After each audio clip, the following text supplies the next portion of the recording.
Reading deliberately, 3 pages per day. First, daily read the entire 3 pages to get the overall picture of the segment. Second time of reading, read and highlight or circle or underline the difficult vocabulary, and then you can search through the dictionary or discuss with your friend, your partner, to clarify about the meaning of the word. And the third time of reading, read and evaluate how many percentages of comprehension. First time of reading, now we will read the entire 3 pages to get the overall picture of the today segment. Plus, we needed a compass if we got lost, a snakebite kit if someone got bitten, and a flare gun if things really got bad. By the time we met, I was a little shook up, and I have to admit, Grammar's basement didn't seem so terrible anymore. I think the guy at the camping store straightened that out, because after we paid for all the stuff, we kind of rushed out of there, and we were halfway home before realizing Roderick was missing, and we had to go back. After that, we drove to Gammy's house to pick up Uncle Gary's camper van. I guess Dad had thought it was pretty much ready to go, but it was a total mess inside. I remember Dad telling me that when Uncle Gary got his first car, he used to keep a bunch of garbage inside so no one would steal it. Well, I think Uncle Gary had the same idea when it came to his camper van. We spent the whole afternoon cleaning it out, and I wouldn't have been too surprised if we'd actually found Uncle Gary buried somewhere underneath all that trash. Second time of reading. A compass. A compass là cái la bàn ha. Nó giúp cho mình định hướng được là hướng nào hướng bắc, hướng nào là hướng nam, north or south ha, south hoặc là west hoặc là east. A compass nó nhấn ở cái stress đầu tiên ha. Got lost, bị lạc. Got lost, we got lost. Get lost là hiện tại, got lost là quá khứ, get, got ha, get, got. Rồi không có biết đường nào đi là đúng hết thì có nghĩa là got lost.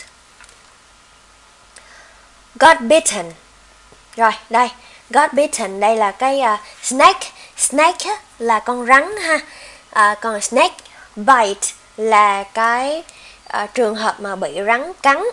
Thì cái ông mà tư vấn á, ông salesperson á, ông cũng nói là ngoài cái first aid kit ra thì còn phải có cái snake bite kit nữa, phòng trường hợp là ai đó bị rắn cắn. Rồi, bite là cắn, got bitten là bị cắn. I got bitten by the dog, the neighbor dog. Tôi bị cắn bởi cái con chó hàng xóm. I got bitten by my 2 years old younger brother. Tôi bị cắn bởi cái thằng em 2 tuổi của tôi. Got bitten. A flare gun. Rồi, gun là cái súng ha, cái súng nhìn như vậy ha. Còn cái flare là nó sẽ là phát sáng, nó là cái súng mà bắn pháo sáng để mà báo động cho người khác biết là có người ở đây cần giúp đỡ ha. Mình sẽ bắn chỉ thiên lên trên trời để mà những cái người khác xung quanh may mắn mà họ nhìn thấy được cái tín hiệu này thì họ sẽ tìm tới mình để giúp. A flare gun. Shook up là disappointed, là upset, là buồn ha. Shook up nó đi với động từ to be. Shook up, I was a little shook up. Tôi khá là nản chí đó, nản chí anh hùng. I was a little shook up. Have to have to admit, have to admit. Rồi, admit có nghĩa là thừa nhận. Say yes. Con có làm bể cái kính này không? Yes, I do. Yes, I did. Hay là admit, thừa nhận. Còn deny là từ chối hoặc là chối bỏ. Deny. Nó trái nghĩa với admit. Thì cái have to admit này á, nó là giống như là buộc phải. Have to là buộc phải thừa nhận. Ví dụ như là cái tình huống mà đi cắm trại mà nó có quá nhiều nguy hiểm như vậy á, thì nó sẽ have to admit là nó phải, thằng Greg nó phải thừa nhận là ở hầm của bà cũng không quá tệ, cũng không có quá terrible là có quá kinh khủng terrible là nó còn dở hơn cái tệ nữa, là nó là khủng khiếp, kinh khủng. Terrible ví dụ như một đồ ăn hoặc là một cái nơi mà nhơ nhuốc, như cống hay gì đó, cống rãnh hay gì đó, hoặc là gì đó, thì mình sẽ nói là it's terrible gì ha. Rush out of there, rush out of there rush out of there là đi khỏi đây ngay, đi khỏi đây ngay. Rush out of there, rush out of something, somewhere. Mình rush out of thì mình theo sau nó sẽ là một cái nơi chốn nào đó, là cuốn gói cho nhanh á, đi cho nhanh khỏi cái chỗ đó. Rushed out of somewhere. Mess mess is a mess, rất là lộn xộn. Nhìn trong hình này ha, cái cô gái này ngồi mà bần thần luôn. Tranh ảnh gì đó thì xiên vẹo, rồi cái gối thì bị cào, tróc bông gòn ra, bình cây thì bị đổ nước, rồi tường thì dơ lấm lem hết vì cái con mèo này ha. Rồi a mess, what a mess, what a mess nghĩa là sao bừa bộn quá vậy trời lung tung dữ vậy nè, sao dẹp, không biết bắt đầu từ đâu. What a mess. Garbage, garbage là rác garbage là rác. A bunch of garbage. Would have been too surprised. We spent the whole afternoon cleaning it out, and I wouldn't have been too surprised if we'd actually found Uncle Gary buried somewhere underneath all that trash. Rồi, surprise có nghĩa là ngạc nhiên. Còn có wouldn't have been, hôm trước một số ở cái bài trước mình đã học, không biết mọi người nhớ không nha. Could have là you could have called me, là đáng lẽ ra là bạn nên bạn phải gọi cho tôi chứ ha. You could have asked for assistance, đáng lẽ ra là bạn phải nhờ sự giúp đỡ chứ, sao bạn lại để cho cái sự tình nó xảy ra như vậy ha. You could have asked for assistance. Còn should have, we should have taken notes, và it should have been a surprise. It should have been a surprise. You should have taken note là đúng ra là bạn nên bạn nên là ghi chú lại, chứ không là bạn đi ra khỏi phòng là bạn sẽ quên hết những cái nội dung mà được chia sẻ hôm nay. Rồi, còn cái would have là gì? Would have, he would have taken the job offer. Đáng lẽ ra hẳn là ảnh sẽ nhận cái việc này rồi, nhưng mà không cái sự thật là không nha. I would have helped you, đáng lẽ ra là hẳn là tôi sẽ phải giúp bạn rồi, nhưng mà chứ tôi không có để cho cái chứ nếu mà tôi biết là tôi sẽ không tôi không để bạn làm chuyện này mình rồi xảy ra sự tình như vậy đó, đại khái vậy. I would have thì cái này ha, I would have been too surprised. Tôi hẳn là không có ngạc nhiên đâu. Nếu như mà có Uncle Gary bị chôn, buried, ở dưới mấy cái đống rác này ha. Thật sự thì Uncle Gary không có ở dưới cái đống rác này, nhưng mà nó nói là nếu mà có thì nó cũng không có ngạc nhiên đâu ha. Thì đây là cái câu đó, I would have been too surprised. Tôi biết mặc dù là nó không xảy ra, nhưng mà nếu nó xảy ra thì tôi đã lường trước được. Tôi không lấy gì làm ngạc nhiên hết. Đó là I would have been too surprised. Underneath. Underneath là giống như under vậy đó, là bên dưới. Underneath. Underneath. Underneath. Cái chữ th thì nó hơi khó đọc so với lại người Việt ha, tại vì người Việt mình không có cái chữ này. Thì mình cứ underneath là mình sẽ tập bằng cách là mình đọc riêng cái âm đó, là mình sẽ cắn lưỡi sẵn đó luôn, rồi xong cái mình xì hơi ra giống như là con rắn gì đó. Underneath ha. Đó.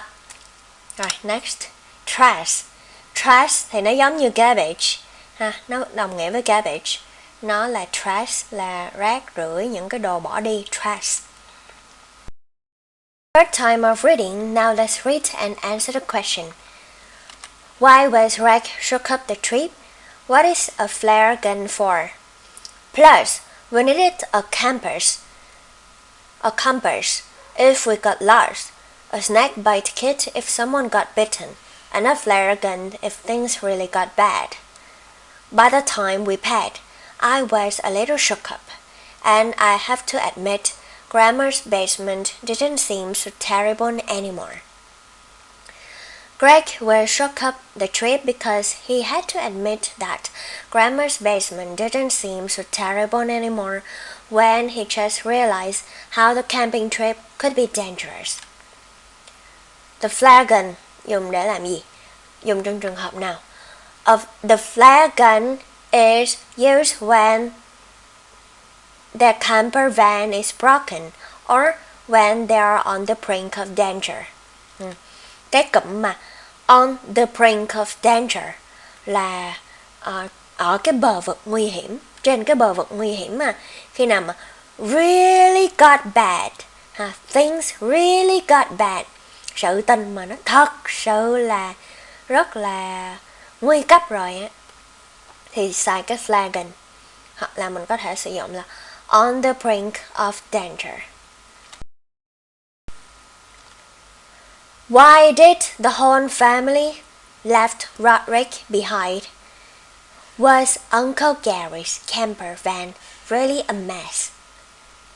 I think the guide at the camping store straightened that out, because after we paid for all the stuff, we kind of rushed out of there, and we were halfway home before realizing Roderick was missing and we had to go back. After that, we drove to Gammy's house to pick up Uncle Gary's camper van. I guess Dad had thought it was pretty much ready to go, but it was a total mess inside. I remember Dad telling me that when Uncle Gary got his first car, he used to keep a bunch of garbage inside so no one would steal it.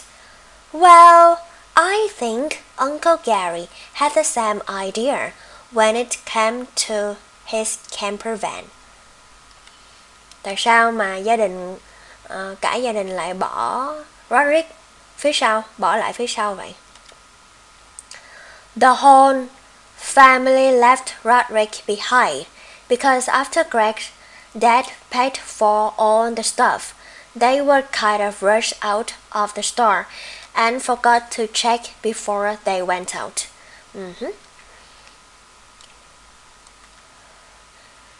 Và có bị dơ không? Có hỗn độn không? Mess. Có phải là một mớ hỗn độn hay không? Yes, it really was. And Greg's family had to spend the whole afternoon to clean it out. Gia đình, đúng rồi, nó là một mớ hỗn độn luôn á, nên là gia đình cô Greg phải dành cả nguyên một cái buổi chiều để mà vệ sinh nó, lau chùi nó, lau dọn, quét dọn, clean it out. Why did Uncle Gary keep a bunch of garbage inside his van? Tại sao And why did Greg say he wouldn't have been too surprised if he found Uncle Gary underneath the trash? We spent the whole afternoon cleaning it out and wouldn't have been too surprised if we'd actually found Uncle Gary buried somewhere underneath all the trash. Uncle Gary kept a bunch of garbage inside his van so that no one might steal the camper van with trash inside. Và tại sao mà Greg nói là sẽ không có ngạc nhiên khi mà tìm thấy Uncle Gary dưới cái đống rác, chôn dưới đống rác? Buried. Anything was available in that van underneath the trash. So if Uncle Gary was there, it would be nothing strange. Có nghĩa là nó nói là khi mà nó dọn rác là nó thấy đủ thứ tùm lum thứ đồ ở trong cái đống rác đó hết. Cho nên là nếu mà nó vô tình mà nó gặp được Uncle Gary ở dưới cái đống rác này thì nó cũng không có lấy làm gì lạ hết. Nghe nó hơi kinh dị ha, nhưng mà con nít nó khi mà nó nói ra thì nó không có nghĩ gì đâu. Thank you very much for your strong attention. This is the end of the 20-day strengthening your reading habit, which you study on your own way. See you later on the other projects.